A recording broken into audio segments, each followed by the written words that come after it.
Bienvenidos a su programa Dale a la B con Emanuel Díaz y Eine Morantín. Recuerda de suscribirte al podcast desde tu plataforma favorita para escucharlos, sea Spotify, Google Podcast, Apple Podcast y cualquier otra plataforma de tu preferencia. También estamos disponibles en YouTube. Dale like y suscríbete. Otra semana más y otra semana cargada de noticias en esta edición especial de Dale a la B. Después de casi 2 semanas sin hacer ni un podcast, 3 o 3 o 4, o ya no sabemos, hemos perdido la noción del tiempo realmente en el despacho de producción, pero estamos de vuelta para desearles a ustedes unas felices navidades, un próspero 2020, que se compren su próxima generación de consola a final del próximo año, que empiecen a ahorrar. Dime, Manuel, ¿qué hay? Bueno, déjame también mis deseos, feliz Navidad, próspero año nuevo, yara, que gane su político favorito, siempre y cuando no sea Gonzalo. Y nada, vamos a ver qué nos trae el año en el mundo de los juegos. Bueno, la última vez que subimos el podcast por acá, estábamos hablando del TGS, exacto, que hace ya un tiempo que pasó. Sí, hace ya más de 15 días, pero para recapitular rápidamente, Sekiro ganó un juego del año, mejor dirección se la llevó Death Stranding, Best Ongoing Game se la llevó Fortnite, mejor narrativa se la llevó Disco Elysium, mejor dirección de arte Control, mejor música Death Stranding, mejor diseño de audio Modern Warfare, juego de impacto fue Gris. Uh-huh. Disco Elysium también se llevó juego independiente. Call of Duty se llevó mejor juego móvil. Mejor juego móvil. Mejor juego de Acción VR. fue Devil May Cry. ¿Eh? Acción fue Devil May Cry, si me lo recuerdo. Sí, Devil May Cry 5 fue que se llevó mejor acción. Mejor acción de aventura también se la llevó Sekiro. Mejor juego de estrategia Fire Emblem. Mejor juego de familia Luigi Mansion. Mejor juego de deporte Racing Crash Team Racing. Mejor juego multiplayer se lo llevó Apex Legends. Mejor soporte de la comunidad se lo llevó Destiny 2. Mejor creador del año fue Strong. Y mejor voz de jugador fue en Fire Emblem, que se lo llevó. Mejor Fighting Smash. Exacto. El Fighting Game mejor no hablemos de eso porque yo todavía eso no lo entiendo. ¿Cómo rayos di que Super Smash Bros. Se lleva de que mejor juego de pelea del año? Pero amén. No entremos en temas. Fuera de esa categoría que es muy dolida para ti, ¿qué opinas tú de los ganadores en general? En verdad yo creo que Sekiro era una de las opciones realmente más justas. Yo tengo que admitir que estoy bastante contento con las nominaciones y los ganadores. Sekiro es probablemente para mí la victoria menos polémica, aunque mucha gente pensó que era como ¡guau! Porque es un juego que fue muy sólido.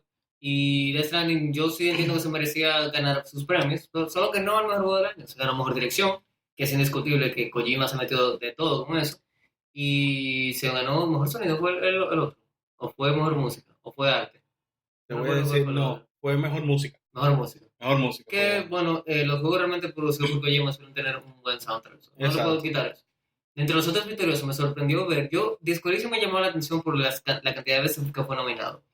Pero ver que se ganó 4 premios, yo tengo que jugar, yo tengo que lo que voy a hacer con ese juego. Bueno, la ventaja de algunos de los juegos que están de los ganadores, por ejemplo, para los que tienen Xbox, pueden jugar Devil May Cry 5 con Game Pass. Uh-huh. Excelente juego. En el caso de juego móvil, Call of Duty gratis. En el caso de mejor soporte de comunidad, Destiny es como que dice gratis. Sí, prácticamente fue lo que hicieron. Prácticamente ponerlo gratis, pero es un juego con mejor soporte y lo puedes poner sin gastar mucho dinero. Entonces, básicamente la cosa quedó pareja. Y ahora, a nivel de anuncios, porque también tuvo los ganadores, pero vamos a ser realistas. Al final del día, todavía los Game Awards no son realmente para los premios, son para anuncios. Sí, y como, a nivel de anuncio hubo 2 o 3 bastante interesantes. Es como hablar del elefante dentro de la habitación. Exacto. Lo que realmente importa es el nuevo Xbox. Después el anuncio yo diría esencial. Sí, no, eso fue prácticamente lo mejor que pudo haber salido. Para mí, yo que soy del comando Xbox de acá del departamento de Alabama. Yo me siento bien. Yo me siento muy bien. Muy bien. El apostar por una torre es cambiar la filosofía de diseño con la que se ha estado trabajando todo este tiempo. Eso es un punto de vista interesante. Mucha gente había comentado, porque es bastante obvio, en el diseño estético de la consola, que como tú dices, parece una torre de PC, Una torre. pero no me había puesto a analizar por mi parte por qué el enfoque. Y ese es un punto interesante que estás planteando. Sí, es completamente romper con la base de diseño. ¿Por qué? Porque desde siempre, bueno, vamos a decir, desde la primera encarnación tanto de Xbox como de PlayStation, ustedes tenían una consola que era horizontal. Horizontal. No, no solo Xbox, PlayStation. Podríamos decir que prácticamente todas las consolas Sí, todas las han tenido un consolas. enfoque horizontal. Y bueno, Debe haber alguna, pero ahora mismo no me llega. vamos a decirlo, es que mucha gente y los memes Ajá. hacían comparaciones con el GameCube. Y es justa, Bueno, es lo más cercano. es justa.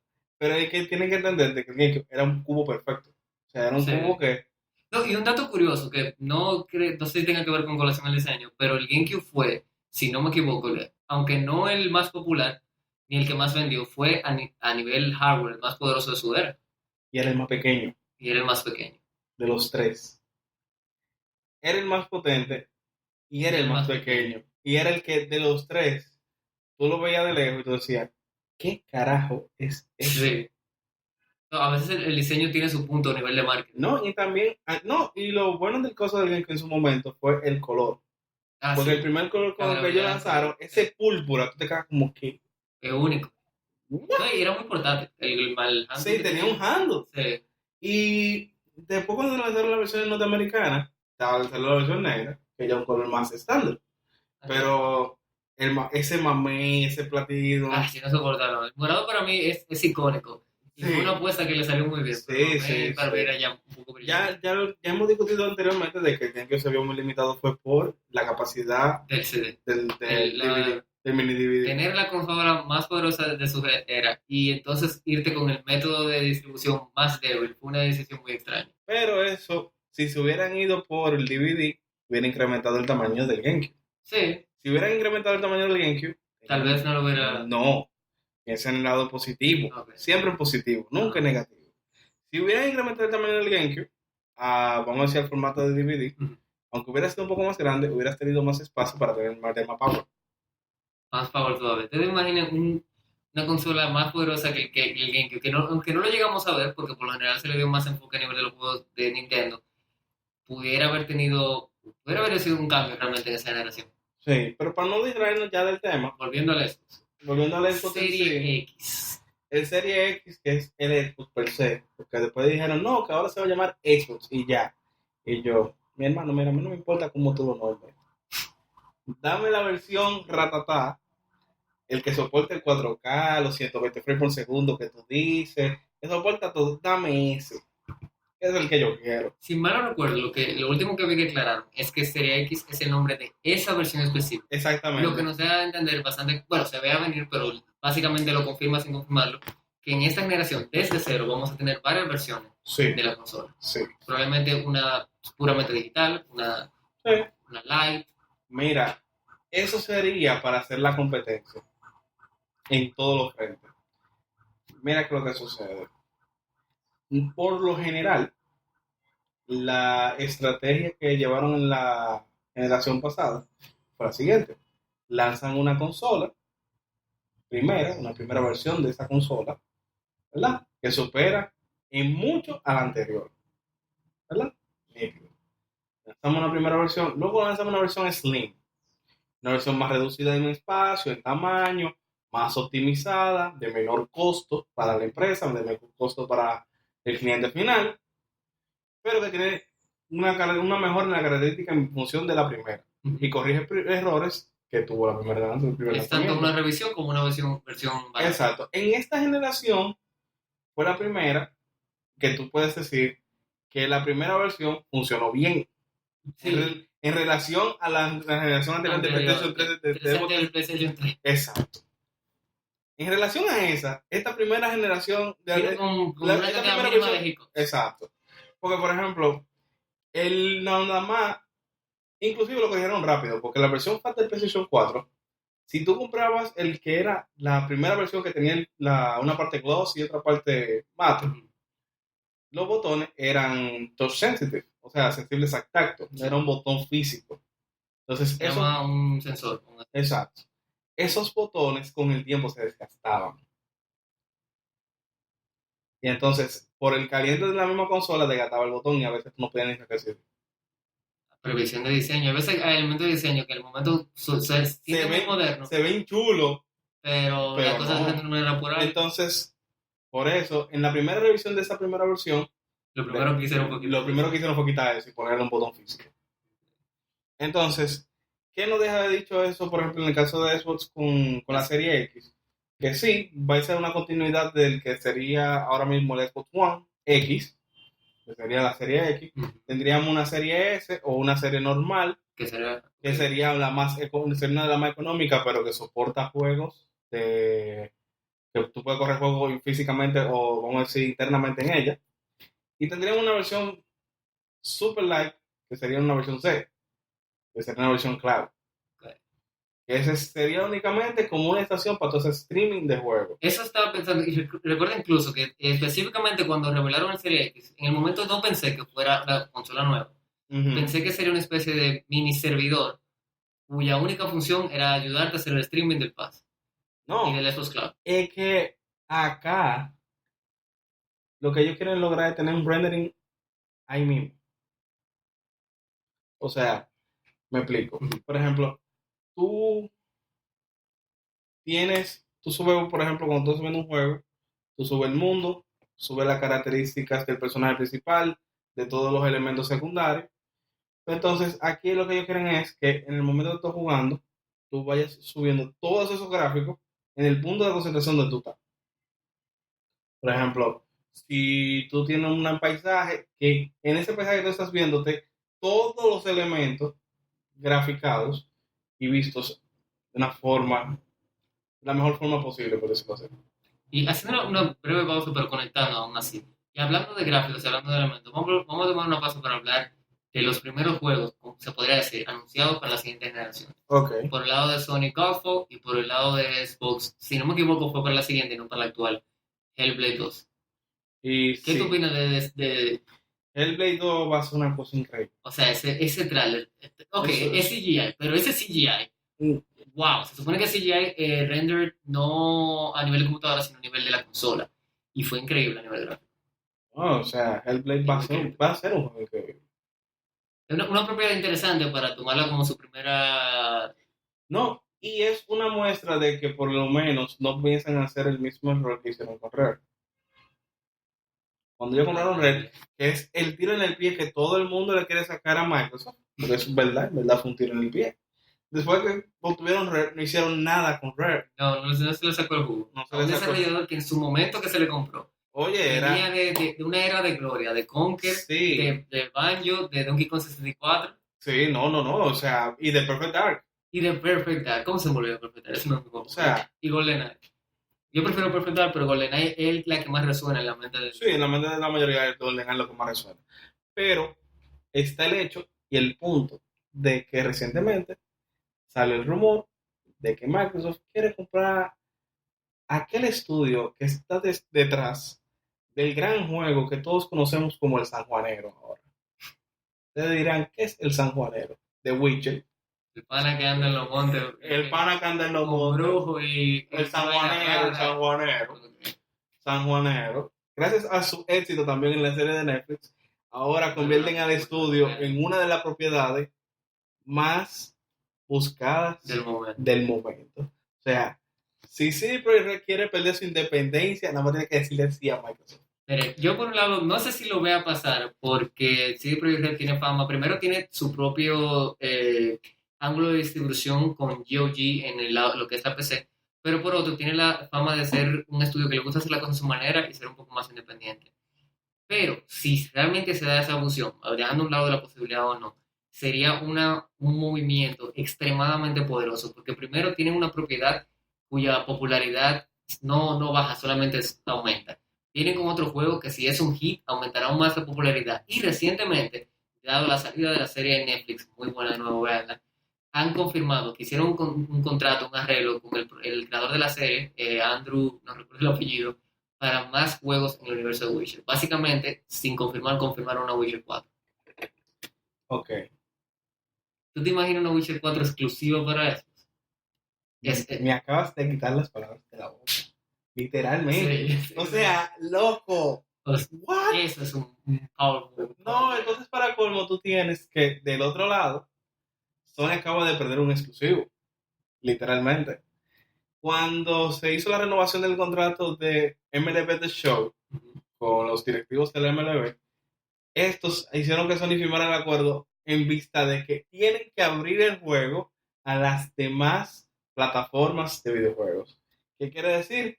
Es prácticamente seguro que en el 2021 tenemos un MLB The Show en la próxima generación de consola.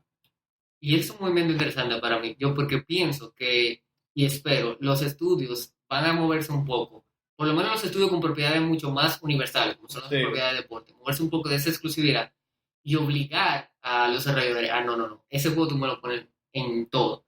Y lo único que se van a quedar como exclusivos van a ser los estudios que están siendo comprados actualmente.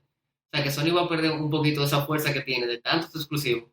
Tiene que ponerse a la pila, va a tener que ponerse como esos que está comprando. Ok, no puedo tener lo de todo el mundo, pues tengo lo mío. Y tiene un par de estudios ya que ha adquirido que es muy interesante ver con lo que podrían venir. No, entonces para colmo, Gear 5, Gear 5, mejor dicho, a pesar de que no es que el gran juego que muchos pensaban, por lo menos en la función de la línea de historia, porque fue un giro nuevo. Sí. Pero salió del debacle de que fue Gear 4. O sea, a nivel de historia, salió de ese debacle de Gear 4 y lo logró sacarlo a buen pie. Sí, diré que sí. No, al final del día es un juego sólido. Es un juego sólido. Pero que, por ejemplo, no se siente tan blando como Gears 4. ¿Me entiendes? Entonces, ya te deja la expectativa de qué puede pasar en Gears 6 y en la nueva generación de consolas. Mueve la serie. Entonces, también tú tienes que... Hay un juego que está como que dice confirmado, que tiene que salir junto con la nueva generación de consolas, que es Halo Infinite. Que a mí me sorprendió mucho que en The Games Awards, en el show, no lo mencionaran. A mí hasta se me olvidó cuando dije anteriormente. Pero eso nos deja más pendientes de que en el E3 del año que viene hay que estar pendiente de lo que sea. No, ese E3 va a ser explosivo. Por el lado de Sony y Microsoft va a ser explosivo. Por el lado de Nintendo va a tener noticias interesantes, pero compitiendo con dos consolas nuevas, obviamente dudo mucho que ganen eso. Pero también. Nada más les salvo si sacan Metroid. Bueno, si se anuncian ya con gameplay, porque tenemos en cuenta que el desarrollo fue reiniciado, pero si salen con gameplay de Metroid y de Bayonetta 3, pues van a mantener relevancia. Sí. No voy a decir ganar porque son dos consolas nuevas. No, es que. Pero vamos a tener su relevancia. Pero está bien. Vamos al punto. ¿Verdad? Tú tienes una consola en el caso del Switch que es distinta a las otras dos. Exacto, ellos tienen que mantenerse en su mercado. Sí, ellos se mantienen en su mercado. Y es como quien dice, la última frontera antes del completamente el streaming. El de tú poder jugar en cualquier sitio donde tú estés.